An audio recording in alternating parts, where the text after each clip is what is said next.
സർക്കാരിന്റെ വികസന പ്രവർത്തനങ്ങൾ പറയാനില്ലെന്ന് മാത്രമല്ല, സർക്കാരിന്റെ കെടുകാര്യസ്ഥത ഉൾപ്പെടെയുള്ളത് ജനങ്ങൾ അറിയുന്നു എന്ന് കണ്ടുകൊണ്ടാണ് 10 വർഷം മുമ്പ് നടന്ന ഉമ്മൻചാണ്ടി ഗവൺമെന്റ് കാലത്തേക്ക് നട്ടാൽ കുരുക്കാത്ത നുണകൾ പ്രചരിപ്പിച്ചുകൊണ്ടിരിക്കുന്നത്.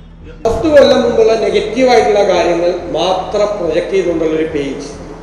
രണ്ടാമത്തെ പേജ് 10 കൊല്ലം ഈ ഗവൺമെന്റിന്റെ നേട്ടങ്ങൾ മാത്രം പ്രൊജക്ട് ചെയ്തുകൊണ്ടുള്ള ഒരു പേജ്. ഞാൻ ചെയ്ത PRDയുടെ പരിമിതിക്ക് അപ്പുറത്തേക്ക് PRD പോയിരിക്കുകയാണ്. ഇതിന് നേതൃത്വം കൊടുത്ത ഉദ്യോഗസ്ഥന്മാർ ഇതിന് മറുപടി പറയേണ്ടി വരും ഭാവിയിൽ. ജീവിച്ചിരുന്ന ഉമ്മൻചാണ്ടി അവർ വെറുതെ വിട്ടില്ല, വേട്ടയാടി കല്ലെറിഞ്ഞ് തീർത്തു. ആ ഉമ്മൻചാണ്ടിയെ മരിച്ചു കഴിഞ്ഞിട്ടും വേട്ടയാടാൻ വേണ്ടിയിട്ടാണ് ഇത്തരത്തിലുള്ള കള്ളപ്രചരണങ്ങളുമായിട്ട് ഈ പരസ്യമായിട്ട് രംഗത്ത് വന്നത്. പ്രശ്നം മറ്റൊന്നുമല്ല, ഇന്ന് സംസ്ഥാന സർക്കാരിന്റെ പബ്ലിക് റിലേഷൻസ് വകുപ്പ് പത്രങ്ങളിൽ കൊടുത്ത പരസ്യമാണ്. പരസ്യം വലിയ രീതിയിൽ ശ്രദ്ധിക്കപ്പെടുകയും ചർച്ചയാവുകയും ചെയ്തതോടെ സതീശേട്ടനും രമേശേട്ടനും വേണുവേട്ടനും വീട്ടിലും നാട്ടിലും ഇരിക്കപ്പുറതിയില്ലാതെയായി. കാര്യം വേറൊന്നുമല്ല, ഉമ്മൻചാണ്ടി സർക്കാരിന്റെ കാലത്തെ എല്ലാ കൊള്ളരുതായ്മകളും നാട്ടുകാർ ഒന്നുകൂടി ഓർമ്മിച്ചു തുടങ്ങി. അന്ന് ജനിച്ചിട്ടില്ലാത്ത കുട്ടികൾ പോലും ഒടുവിൽ ഭരിച്ച UDF കാലം എന്തെന്ന് പഠിക്കാനും പറയാനും തുടങ്ങി. പിന്നെങ്ങനെ ഈ ത്രിമൂർത്തികൾക്ക് ഇരിക്കപ്പുറത്തി ഉണ്ടാകും? ഇതിൽ ഏറ്റവും വലിയ കോമഡി നിങ്ങൾ ആരെങ്കിലും ശ്രദ്ധിച്ചോ എന്ന് എനിക്കറിയില്ല. ഞാൻ പറഞ്ഞ സ്ഥിതിക്കെങ്കിലും ഇനിയൊന്ന് ശ്രദ്ധിച്ച് കേൾക്കണം. ആദ്യം പറഞ്ഞ രമേശൻ ജിക്കുള്ള മറുപടി രണ്ടാമത് പറഞ്ഞ സതീശൻ ജിയുടെ പ്രതികരണത്തിലുണ്ട്. ഇനി സതീശൻ ജിയും രമേശൻ ജിയും പറയുന്നതിനുള്ള മറുപടി നമ്മുടെ വേണുഗോപാൽ ജിയും പറയുന്നുണ്ട്. എന്താണെന്നല്ലേ?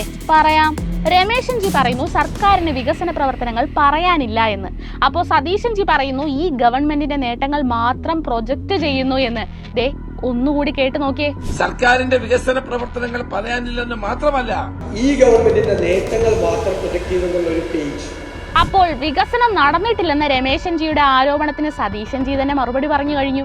ഇനി രമേശൻ ജി പറയുന്നത് ഉമ്മൻചാണ്ടിയുടെ കാലത്തെ കാര്യങ്ങൾ നട്ടാൽ കുരുക്കാത്ത നുണകളാണെന്നാണ്. പക്ഷെ സതീശൻ ജി പറയുന്നത് ഉമ്മൻചാണ്ടിയുടെ കാലത്തെ നെഗറ്റീവ് കാര്യങ്ങളെന്ന്. 10 വർഷം മുമ്പ് നടന്ന ഉമ്മൻചാണ്ടി ഗവൺമെന്റ് കാലത്തേക്ക് നട്ടാൽ കുരുക്കാത്ത നുണകൾ പ്രചരിപ്പിച്ചുകൊണ്ടിരിക്കുന്നു. 10 കൊല്ലം മുമ്പുള്ള നെഗറ്റീവായിട്ടുള്ള കാര്യങ്ങൾ മാത്രം പ്രൊജക്ട് ചെയ്തുകൊണ്ടുള്ള ഒരു പേജ്.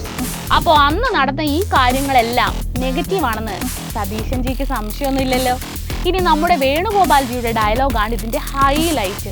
ജീവിച്ചിരുന്ന ഉമ്മൻചാണ്ടി അവർ വെറുതെ വിട്ടില്ല, വേട്ടയാടി കല്ലെറിഞ്ഞ് തീർത്തു. ആ ഉമ്മൻചാണ്ടിയെ മരിച്ചു കഴിഞ്ഞിട്ടും വേട്ടയാടാൻ വേണ്ടിയിട്ടാണ് ഇത്തരത്തിലുള്ള കള്ളപ്രചരണങ്ങളുമായിട്ട് ഈ പരസ്യമായിട്ട് രംഗത്ത് വന്നത്. കേട്ടല്ലോ, ജീവിച്ചിരുന്ന ഉമ്മൻചാണ്ടിയെ വെറുതെ വിട്ടിട്ടില്ല എന്ന്. ആരാണ്? ഈ ചോദ്യം ചാണ്ടി ഉമ്മനോടും മറിയാമ്മ ഉമ്മനോടും തന്നെ ചോദിച്ചാൽ കൃത്യമായി പറഞ്ഞു തരും. ഇനി 3 പേരോടും. സർക്കാർ അവരുടെ പരസ്യങ്ങളിൽ വസ്തുതാവിരുദ്ധമായി പറയുന്നുണ്ടെങ്കിൽ നിങ്ങളത് ഓരോന്നും എടുത്തുകാട്ടി തെളിയിക്കുകയല്ലേ വേണ്ടത്.